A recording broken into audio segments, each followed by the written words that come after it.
Video games are fun and slightly romantic in nature. The formula is always simple. You start out as a hero, someone destined to have an epic adventure and kill the boss.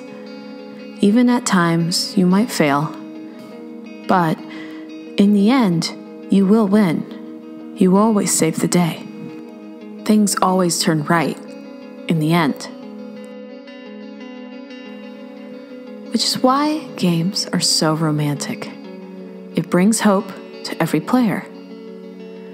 Even though some might disagree, we all want to live the basic American dream. The idea of finding someone to grow old with, the idea of having a family or community, and the idea of having a home with a comfortable income is what we all strive for. Because, all in all, it's part of our animalistic nature. Finding someone to grow old with allows us to have a person to protect us when we need it most. Same with having a family or community, because it allows us to have our own pack. Finding a home with a comfortable income allows us security and a place to protect said pack. We all have those sorts of threats that endanger our dreams from coming true. People's selfish behaviors that cause your relationship to end. Monsters that can harm your family or community. Or criminals that can enter your home and take all three away from you. However, these are things that we have tried and hopefully have successfully utilized at preventing. We have all evolved as a species that created tools at protecting our homes and loved ones. But what happens when you can't stop that evil force from taking everything?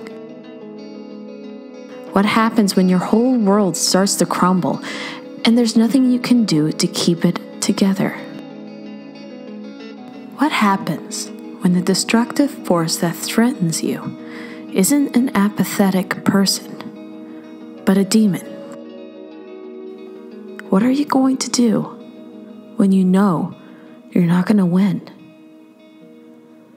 I'm sorry, but there is no answer to those questions. There's no other option. That boss will always win. And I'm sorry, but you will always lose. My name is Ellie, and welcome to Tales of Two Cities podcast.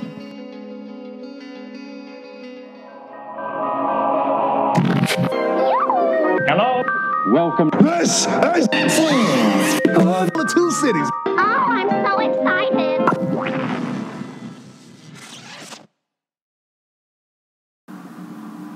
Glaciers formed a small island when they began to melt around 13,000 BE. The earth beneath the bedrock of the island, less than 4 square miles, is older, likely 400 million years. Rock salt has dissolved, allowing for limestone to collapse, causing the steep cliffs and odd rock formations on its shores.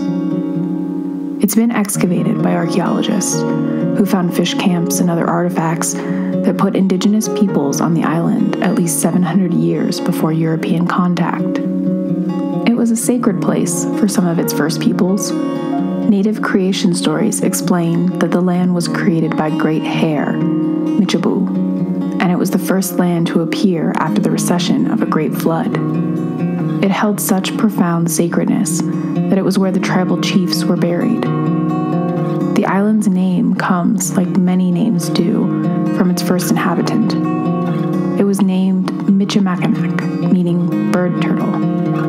The British, like European colonizers often do, shortened the name to Mackinac. The island today is known for sailing, tourism, and hosting scouts each summer, with a year-round population of fewer than 500. Though as many as 15,000 tourists a day make their way to Mackinac in the summer months. Many are drawn by the limestone bluffs.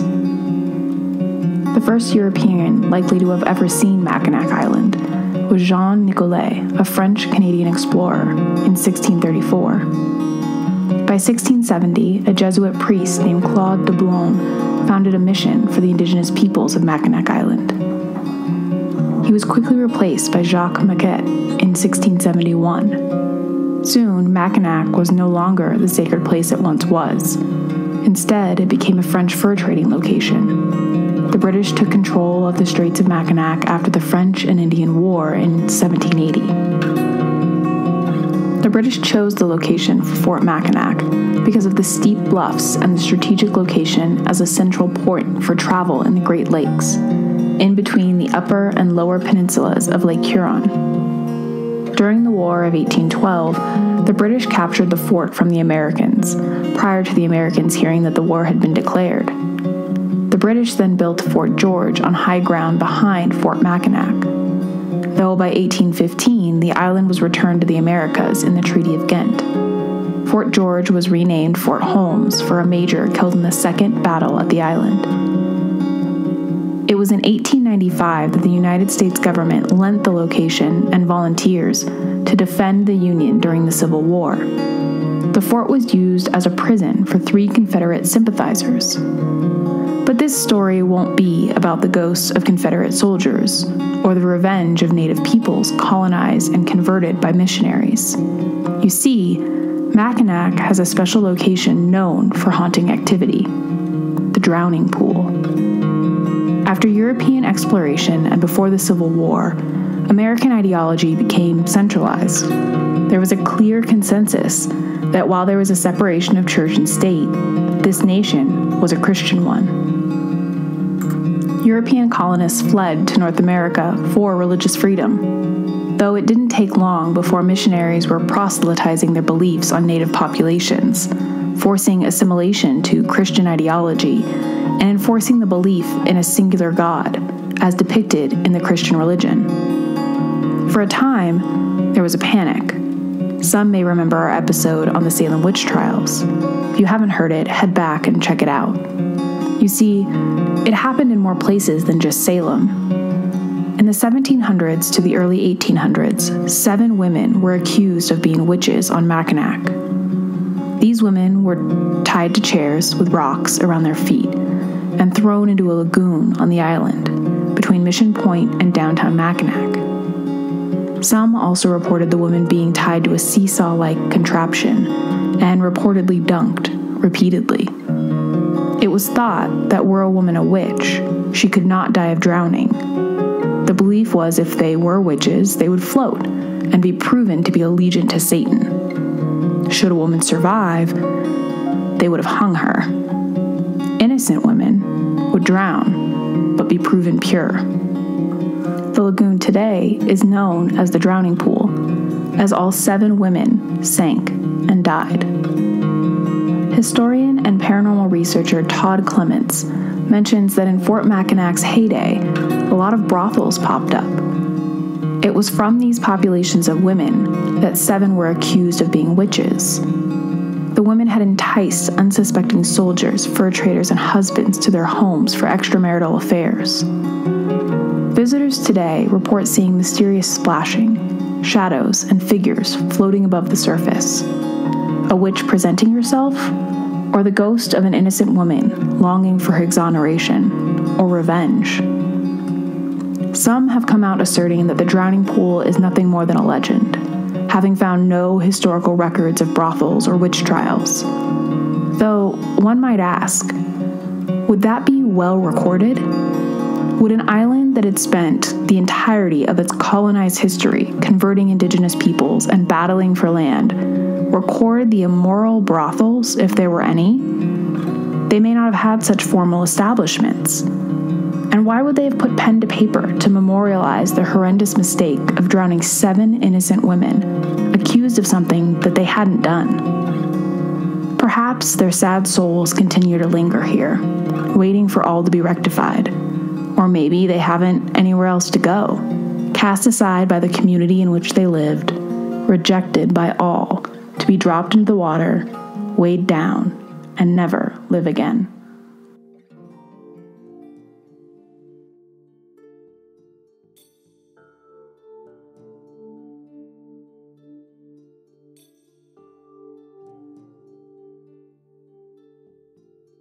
It's a famous Southern American folklore story centered around a 19th century family that never wanted the fame.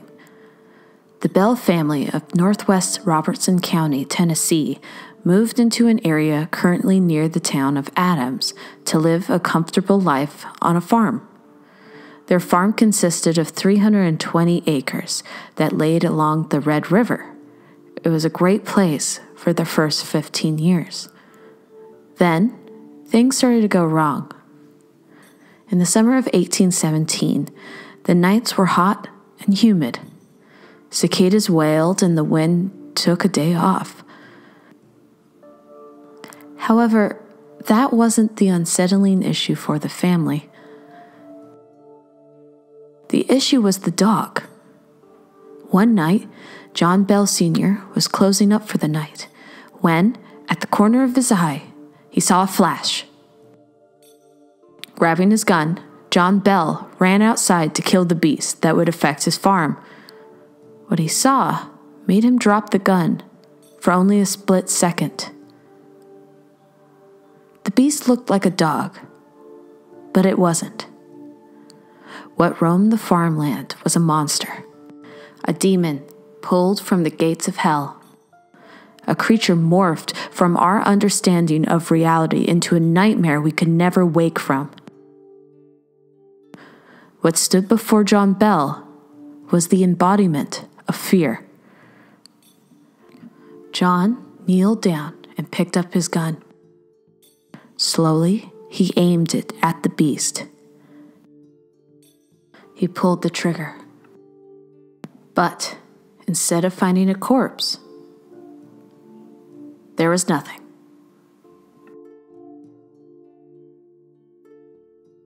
Days later, young Drew Bell was playing around the fence that barred in the home. As he ran and frolicked, he stopped to look at an odd-looking bird. He stood there and watched it as it sat perched on the post of the fence. It wasn't just a regular bird, but a creature of extraordinary size. It flew off with an ear-piercing screech that made the boy run straight home. The slave of the Bell family, Dean, also felt the presence of something sinister. While walking with his wife along the grounds, the two had a feeling of unease, like they weren't alone. When they turned around, they saw a large black dog staring at them, like it knew of the dangers that would face the family and friends in the future. But monsters were just the start. Soon, knocking could be heard throughout the walls and along the door. Soon, knocking could be heard in the house.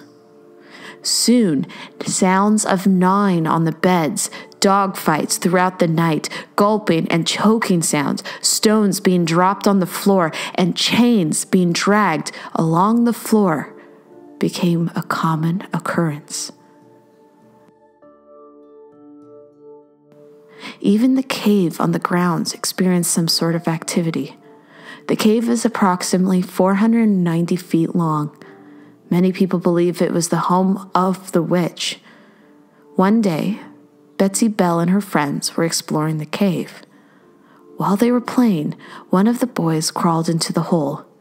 He became stuck, and the rest of the kids started to panic. A voice cried out, "I'll get him out!" And the boy felt hands on his feet, and he was pulled out of the hole.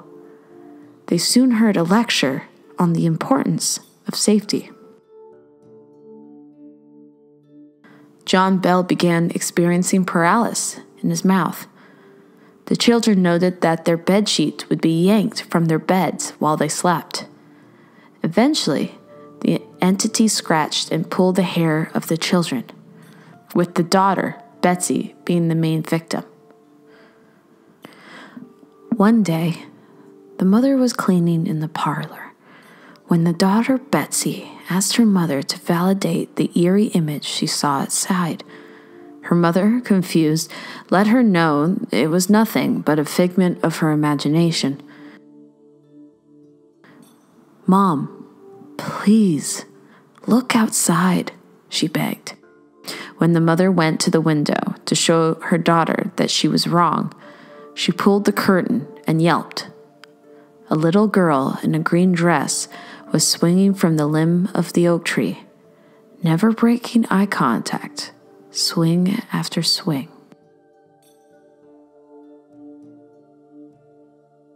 The family dealt with this disturbance for a year, but eventually agreed that they needed help. The family turned to a family friend named James Johnson. They asked him to see if maybe what they were seeing wasn't all in their heads. He agreed to stay a night. It was a quiet night, with not much activity. He was fed well, laughed about old memories, and drank a comfortable amount. When he retired for the night, that's when the activity started to occur. In the middle of his sleep, Johnson awoke by a spirit, quote, that was just like the Bible, end quote. Many believe the spirit was Kate.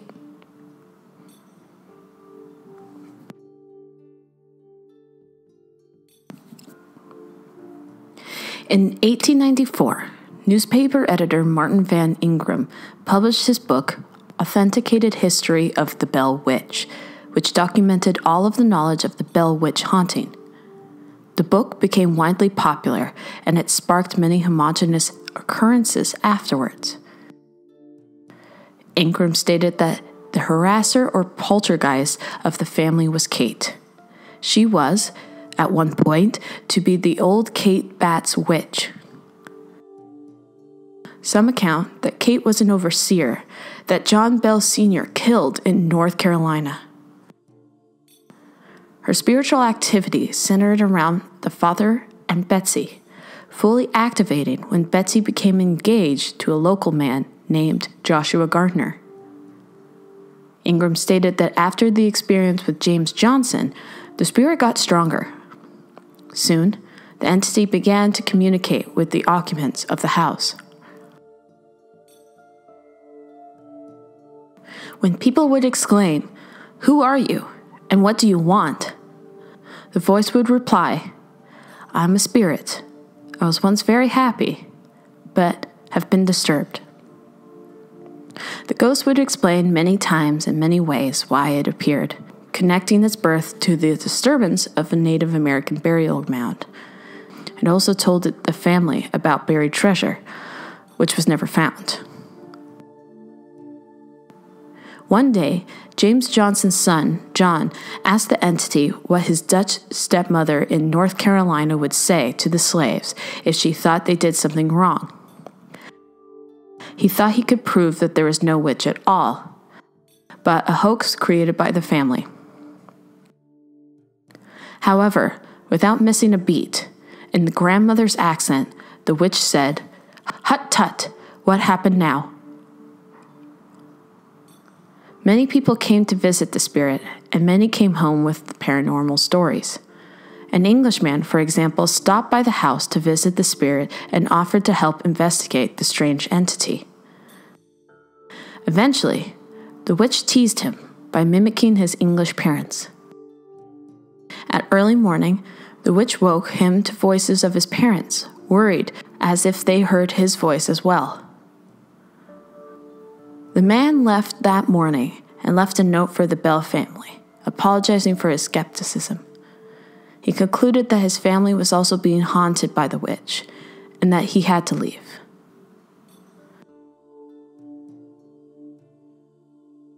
The spirit repeated word for word 2 sermons given 13 miles apart at the same time. It was also very knowledgeable about the Bible and had intellectual debates about its religious context. The witch also became a gossip and would dish on other members of the house and other households. However, the spirit wasn't all bad. At times, it was very kind to John's wife Lucy, or as many would call her, the most perfect woman ever to walk the earth. The witch was also known to give Lucy fresh fruit and sing hymns to her. She also showed John Bell Jr. an equal amount of respect.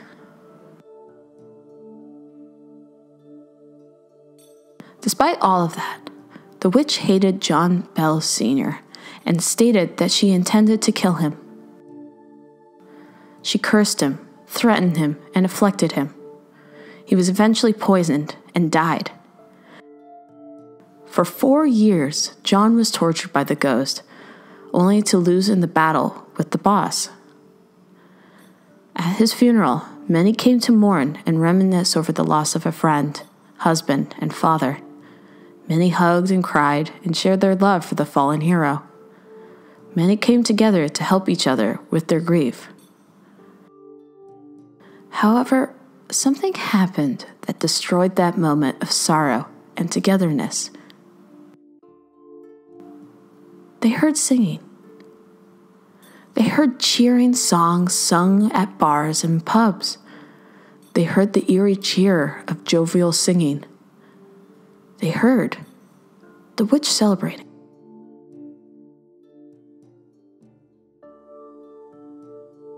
Eventually, all of this torment and misery became too much for Betsy Bell, and she broke off her engagement to Joshua Gardner. Afterwards, the witch declared that she was going to leave, but come back in 7 years. She did come back, bringing about her similar activities she brought before, but this time the family had enough, so the witch appeared to have left again.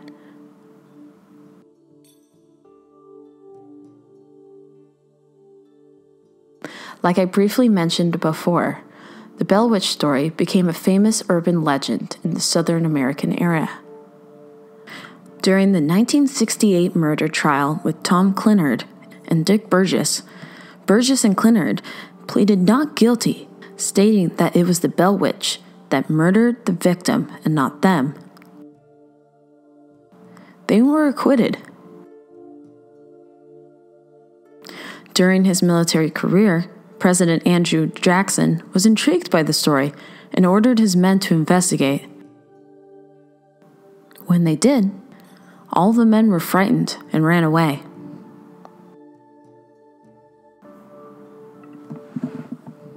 Even today, you can visit the Bell Witch home location. You could tour the area as well as the cave. I would advise you, though. Many believe Kate did not leave, that she still resides at the estate, watching, always watching.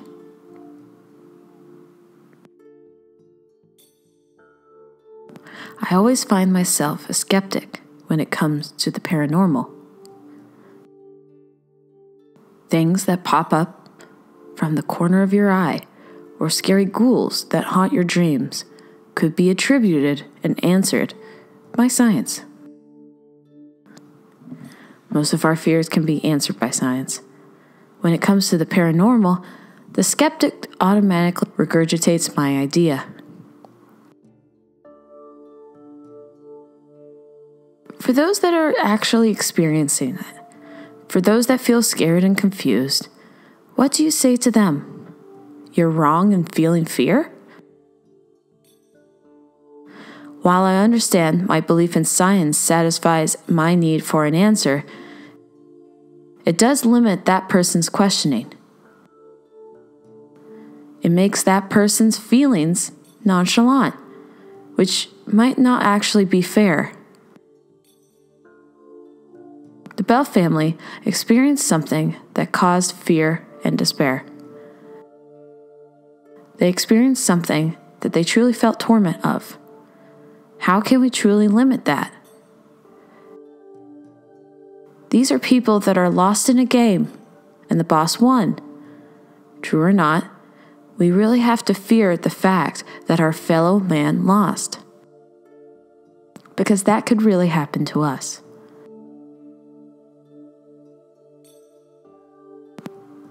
In the manuscript attributed to Richard Williams Bell, he wrote that the spirit remained a mystery. Quote, whether it was witchery, such as afflicted people in the past centuries of darker ages, whether some gifted fiend of hellish nature, practicing sorcery for selfish enjoyment, or some more modern science akin to that mesmerism, or some hobgoblin native to the wilds of the country, or a disembodied soul shut out from heaven, or an evil spirit like those Paul drove out of the man into swine, setting them mad, or a demon let loose from hell. I am unable to decide, nor has anyone yet divined its nature or cause for appearing. And I trust this description of the monster in all forms of shape and of all tongues that will lead experts who may come with a wiser generation to a correct conclusion and satisfactory explanation.